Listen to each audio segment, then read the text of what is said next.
You'll learn how to Waiting for this navigate and look message to around. end. Then you'll make your first takeoff and landing. On screen right now, you can see the kneeboard. All of the instructions in this tutorial are recorded on the Messages page. The briefing page displays the mission briefing. To close the kneeboard, click the X in the upper right corner. To open it again, press Shift F10. Yep. So today... You're sitting in an Air Creation Trike Ultralight at the end of runway 15 at Edwards Air Force Base in California. This is one of the longest runways in the world, the same runway the space shuttle sometimes lands on. In missions, you can navigate using the mission compass and the mission pointer. I know this is the worst thing. See the gauge in the upper left corner of the screen? Let me... That's the mission compass. Oh, look. The little triangle on the outside of the rotating heading indicator points to the selected objective or item of interest. The text below the indicator tells you the name of the objective, its altitude above sea level, as well as your distance from it. See the big marker in front of you? That's the mission pointer. Oops. It points to objectives or items of interest. Damn it. Okay, I can't just pause and do that. In some missions, there will be more than one objective or item of interest. You can change which item the mission compass and pointer point to by pressing the K key. Oh, okay. You can hide the mission compass and pointer by pressing the U key. To look around, move the hat switch on top of your joystick. Or press and hold the space bar, then move the mouse to look around. Feel free to experiment by looking around your aircraft now. You can also try different views by pressing the F9, F10, F11, and F12 keys. Oh, it's true, but I'm going to... When you're done experimenting with views, press 1 to progress to the next phase of this tutorial. Alright, here we go then. Hey there guys, D-Licious here, and today I'm going to be playing Microsoft Flight Simulator X, Steam Edition. And I've played this before, so I relatively know what I'm doing. I still probably could... I could only start up a very few selection of planes. Yeah, I'm using my... joystick here. It's a Cyborg X, like Mad Fly. I don't know, it's like a Mad Dog Fly 5 or something officially, but it says Cyborg X on it, so that's what I call it. It's slightly broken, but that shouldn't be a problem. And this game is already showing its, although it's not like amazingly old, slight age by saying the same runway the space shuttle sometimes lands on, which, well, unfortunately the space shuttle came out of service or was decommissioned, I don't know what the official term for a space shuttle is, in 2011 I believe, so it's been a hell of a long time. But yeah, they were good beasts, but anyway, yeah, let's do some flying. Oh, right, I need to probably... Yeah, I'm ready. Let's go. You can control an aircraft in Flight Simulator by using a joystick, a universal controller, the mouse, or the arrow keys on the keyboard. I'm mainly using... Time to go flying. Joystick. You're going to start the engine, release the brakes, take off, fly through some gates, and then land again. I am. Hopefully. First, move the throttle to idle. If you don't have a joystick or a universal controller, press the F1 key. Next, start the ultralight's engine. Press Control E, or click the ignition switch on the instrument panel. Oh, Christ. Okay, yeah, that actually worked. You can control the throttle using the throttle lever on a joystick, by pressing buttons on a universal controller, or by pressing the F1, F2, F3, and F4 keys on the keyboard. The instructions in this tutorial are generalized to apply to any of these methods. Now, release the parking brake. Pull the trigger button on your joystick, or press the period key. Oh, that's true. Ready for takeoff? Smoothly advance the throttle to full. If you don't have a joystick, press the F4 key. Have I just jammed it to... Taking off is easy. At about 30 miles per hour, gently pull the stick towards you, and the aircraft will fly off the runway. Yeah, we hit 30. Pull back on the stick a bit. This is always Congratulations, you're flying. Pull back gently on the stick and climb a bit to fly through the first gate you see in front of you. But yeah, hopefully this will become a small series. I've got loads of ideas. I tried to get Richard Burns Rally working actually, because I'm making a game and I thought that'd be fun. As it turns out, I couldn't. I'll try and get it working, but you know, we'll see. We'll see how it goes. for now, hopefully this will do as a series. Euro Truck. Great. Now climb a bit more and fly through the second gate. You know my dad. I mean, yeah, sure, right, let's do that then. Obviously these first missions are going to start off slowly. There's a mission later, spoilers, about flying to an oil rig in a helicopter. I did that, and I got all the way out to the oil rig, which was 15 nautical miles away. Actually, let's pause before he activates his voice. And for some reason, the oil rig didn't load in, so that was a fun journey that I spent. It wasn't too long I spent on it, it was just a bit annoying. Oh well, carry on. Into it. Now reduce the throttle a bit and slow down. The next gate is a little lower than the last one, and you'll be landing once you get through it. When he says a little, I'm going to almost half throttle, from what I can tell. Trying to fly too much. Yeah, if this thing's takeoff speed is 30, then it should be fine. Gently, right, nose Good job. Now reduce the throttle all the way and use the stick to adjust your descent rate. Don't tell me what to do. Pull back slightly on the stick and level out. Try to float over the runway as long as possible. Oh, okay. I don't like doing this sort of method. Like now brake. There we go. Pull the trigger on your joystick or press the period key. Come to a complete stop. Hey. Nice landing. Press escape to end the mission, or take off again to explore on your own. Nah, I think we're right though. I did say an SR-71. So that's the first tutorial mission done. It's nice, it's basic. I don't like that way of landing, like they say to glide in as long as you can. As much as you should in some situations, you can often overshoot a runway by doing it if you're not careful. But yeah, this might or might not end the recording for now, so if it does, I'll see you in the next mission. Tell you what, I'm going to stop talking until then so you don't miss anything. In this short tutorial, you'll practice flying an ultralight aircraft through a marked course. Just as in Tutorial 1, the instructions are generalized to apply whether you're flying with a joystick, a universal, or the keyboard. For details about using different types of controllers, refer to the quick reference card or to the briefing for this mission. Directly ahead of you is a series of large square gates to fly through. To get this short tutorial, you'll practice flying an ultralight aircraft through a marked course. Just as in Tutorial 1, the instructions are generalized to apply whether you're flying with a joystick, a universal controller, the mouse, or the keyboard. For details about using different types of controllers, refer to the quick reference card or to the briefing for this mission. Directly ahead of you is a series of large square gates to fly through. To get to the first gate, just climb. Gently pull back on the stick to raise the nose of the ultralight. To go faster as you climb, increase the throttle. Push the throttle lever forward or press the F3 key. Yeah, I've done that. I recommend you start with the throttle. Active gates that you need to fly through are glowing green. Gates that aren't active or that you have already flown through are red. The next gate will... I hope I'm not crashing. Till you have passed through the current gate. Oops. If you lose sight of a gate, look around. Move the hat switch on top of your joystick or press and hold the spacebar and move the mouse. Don't tell me what to do. Remember, you can review all the instructions given to you on the kneeboard. Just press Shift F10 and select the Messages page. Another tip, press the P key to pause the mission. Press it again. Yep, it's true. I think I stopped him because he was actually trying to tell me what to do. But yeah, it's... Good job negotiating Gate 1. Now fly through Gate 2. Actually, yeah. Probably just me being silly. I can see a bit of a turn coming up ahead. It's going to be fun.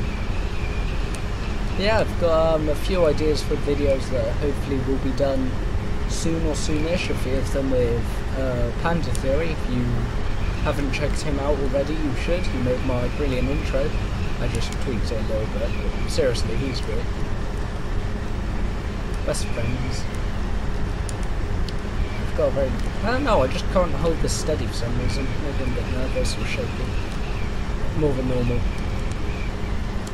Yeah. Okay, now descend to gate 3. Push forward on the stick a bit to gently lower the nose. Slow down during the descent by reducing the power. I don't want to. Damn it! Oh, it's beautiful. In this short tutorial, you'll practice flying an ultralight aircraft through a marked course.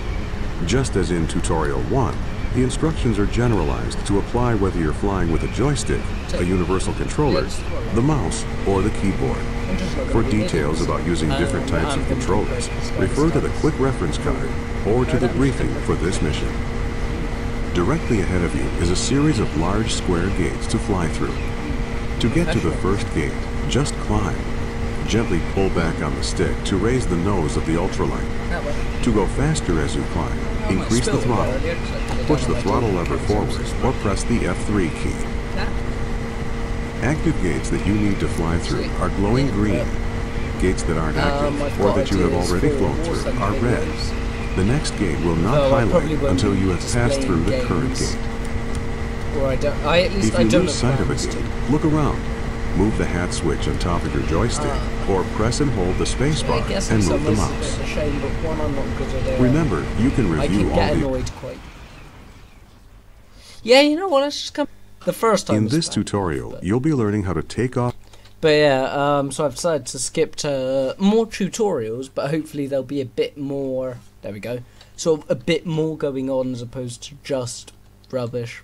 Land on very short mountain airstrips with tall trees nearby. It's very important to use the flaps during short takeoffs and landings. Oh, garbage. Flaps serve two purposes. They generate more lift, and they cause drag, which slows the plane down. They do. Before taking off, you should extend the flaps one notch by pressing the F7 key. If you want to watch how the flaps change the look of your wing, you can switch to spot view by pressing the F11 key. Press F9 to return to virtual cockpit view. Ready? To start the engine, press Control E. Try to take off when you reach 55 knots and climb out at 60 knots, which will give you the best angle of climb in this aircraft. Wait, well, I just heard something about 50 knots. Where's my knots? Oh, there. Just put it about there then so I can still see the controls and everything. Yeah. Oh. Shut up. God, I'm so stupid, I can't. Oh, I just can't. Let's start. Rolling back now. Back. Yep, ease are back, and off we go. Pull back now to lift off. Whoops. That's right. The yokes, as you can see, are a bit of an odd angle. That's great takeoff. Now that you're in the air, retract the flaps by pressing the F6 key. Okay, I'm just going to use F6 and F7 because the keys Your landing spot will be the Lower Loon airstrip to the south of your present position. It's very short and surrounded by hills, so it will be difficult to land on if you approach the runway from the wrong direction. That's right, I'm sure we'll get this. The best route to the Lower Loon is to follow the river valley rather than flying straight over the hills.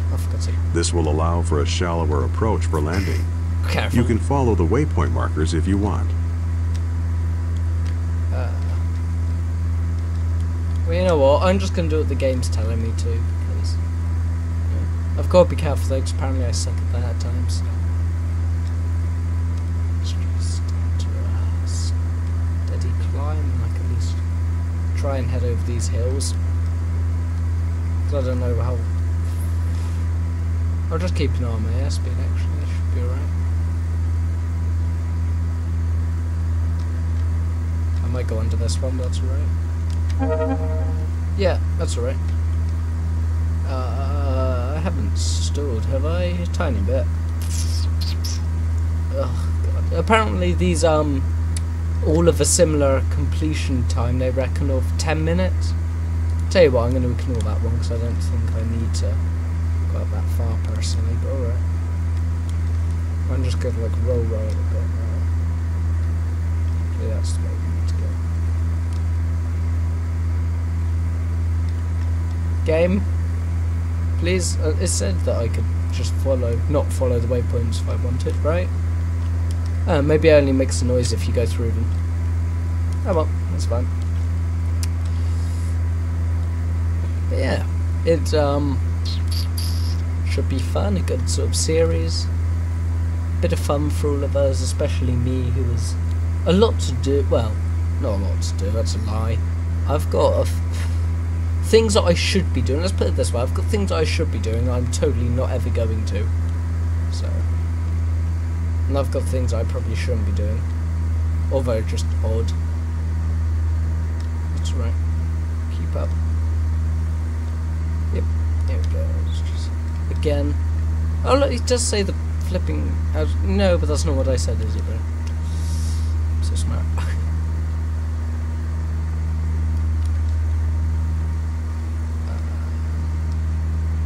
6,050 feet. Can I want to see where? Because I'm used to sort of bigger 747s and fighter jets, I'll admit, which is they're different from each other. Let me just. No one sees anything. No one sees. No one sees. That's our vertical speed. We won't be going up. We're about halfway to Lower Loon. Oh, good. This might be a good time to go over some bush flying tips. Oh, here we go. Okay, well. In real bush flying, you should always overfly the runway before landing to check the runway condition and to look for obstacles which could contribute to an unsafe landing. Even in Flight Simulator, it's a good idea to inspect a landing site before committing. I am so tempted to just go straight in because honestly... Many of the mountain strips in this area are one-way in, one-way out approaches, and you only get one chance at the landing with no possibility of a go-around. If you need to turn around within the confines of a valley or a canyon, you can perform a canyon turn by slowing the aircraft down and dropping the flaps. With this technique, you can minimize your turn radius as long as you keep the power up and stay above stall speed. As you approach Lower Loon, start slowing down early in preparation to land, or to execute a canyon turn if you need to turn around. Yeah, okay, I'll slow it down a bit because I'm at full right now, I think. Yeah, I am slow. We'll drop off the throttle, keep an eye on my airspeed and everything.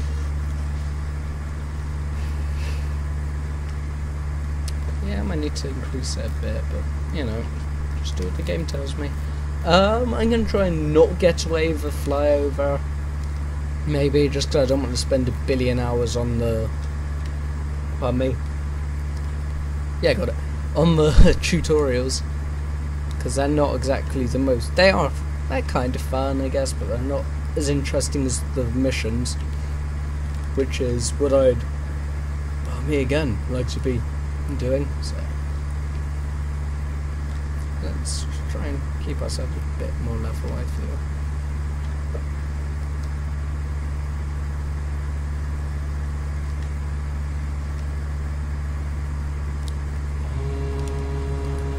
Okay, so that's... Okay, so I found my flaps down button. My flaps up button is... nowhere near, I've just noticed where that is. Okay, yeah, I have... course, I should keep on course for where the game's telling me to go, shouldn't I? Oh well. Just adjust slightly. Roll it back. Yeah, fun times and all that. Probably could go down again a bit in throttle. I'm gonna try it. Just because I do want to...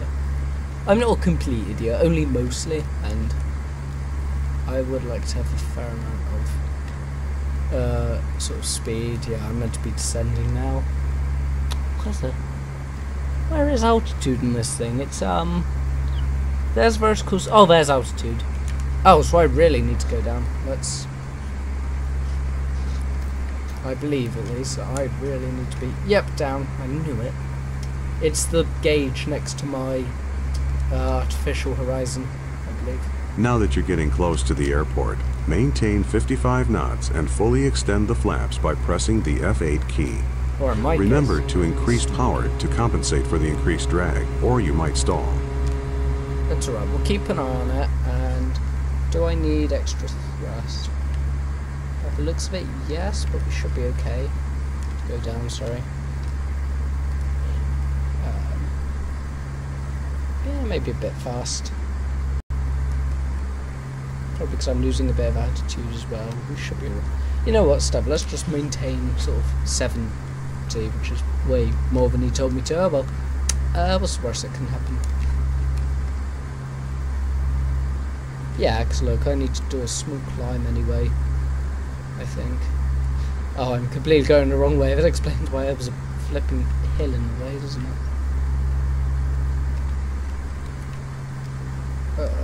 Careful not to descend too much. But yeah, basically the altimeter is displayed in such a way that the small hand is the thousands of feet, and the numbers are, and the bigger hand there that's going around more quickly is sort of hundreds, I guess you would describe it as. It's a very awkward way for me to describe it. But at the minute I'm at like 4,800, because you can see it's towards the end of 4 and the 8's there, and I'm terrible at explaining things, and apparently I need to go over When here. approaching at more than 60 knots, you might not be able to stop before you reach the trees at the end of the runway. Well, what do we Go think? around and try it again. Tell you what, then, we're gonna slow right down, man. I love how he's like, there's no room for a go around. If you muck it up, just go around and try again. Right, roll. I'm doing this weirdly. Oh, that's the runway. Uh-oh. I didn't expect it to be here, I must admit. We should probably get back on runway because I've slightly missed it. But we also should have stopped in time, which is nice. Please stop. I love pulling back on... Great landing. No, it wasn't. I like pull back. Oh god, that was bright. This flight is just a quick 35-mile repositioning from Edinburgh to Glasgow without any passengers on board. A good opportunity to get you checked out on the Bombardier CRJ 700. While we're waiting in line for takeoff, I'll explain a few things. Flying a modern jet isn't really all that different from flying a small prop plane. There are just a handful of key differences. The first thing you'll notice is how different the instrument panel looks. Instead of many small round mechanical instruments, there are just a few large computer screens. Most of the information is the same, but the presentation is different. World travel 221, hold short runway 6 right, traffic is a 747 and final. Holding short 6 right, world travel 221. That call was for another aircraft. We're Orbit 526. I'll handle the radios during this flight, so don't worry if you miss anything. I'll tell you what to do. The display on the left is the primary flight display, or PFD. It combines multiple instruments into one display. The blue and brown section in the middle of the PFD is an attitude indicator. The vertical tape on the left side shows airspeed, and the tape on the right side shows altitude. At the bottom in the middle is a horizontal situation indicator, which shows heading, and to the right of that is a vertical speed indicator. Well, that bone's coming in. You're over-controlling. Use less pressure on the stick. Glass displays like these take some time to get used to, but once you get the hang of it, you'll love them. The display to the right of the PFD is the navigation display, which shows a top-down view of the aircraft's position relative to navigational aids and the flight planned route. You can change how the map looks by using the format and range knobs on the left side of the panel. Try it now if you want to. Okay, the third display is the Engine Indication and Crew Alerting System, or ICAS. The default page shows engine information, gear and flap positions, fuel quantity, and warning and caution messages. You can scroll through the different ICAS screens by clicking the up and down buttons at the bottom of the display. Each screen provides information about a different aircraft system. For this flight, keep the engine gauges showing on the ICAS. The top gauges are labeled N1. As we fly, I'll give you suggested thrust settings. Use your joystick throttle lever or the F2 and F3 keys to move the N1 needles to the settings I suggest. The rows of buttons and knobs just below the windshield is the mode control panel for the autopilot. We won't be using the autopilot on this flight, so don't worry about any of that for now. Yes. I don't do A big difference between jets and piston aircraft is that in a jet, the engines take a while to spool up. This means that if you add or reduce thrust, there will be a slight delay before your action has any effect. This fact, combined with the jet's higher speed, means that you need to plan ahead. World travel 221, back into position and hold. Position and hold, world travel 221. Jets have flaps just like piston aircraft. They're used during takeoff and landing to increase both lift and drag. Lower the flaps to 20 degrees for takeoff now by pressing the F7 key 3 times. You can see the flap indicator on the ICAS. Orbit 526, hold short runway 6 right. We'll hold short 6 right, orbit 526. Wait, Okay, follow the 737 ahead of us, but hold short of the runway. Release the brakes by pressing the period key and apply some thrust to get us going. Yeah, like you only want a tiny bit for taxiing, like I'm probably going a bit fast now.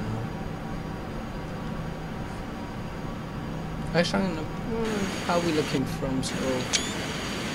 That's a, whoops. I was gonna say that first one was quite a nice shot, but gently turn a bit.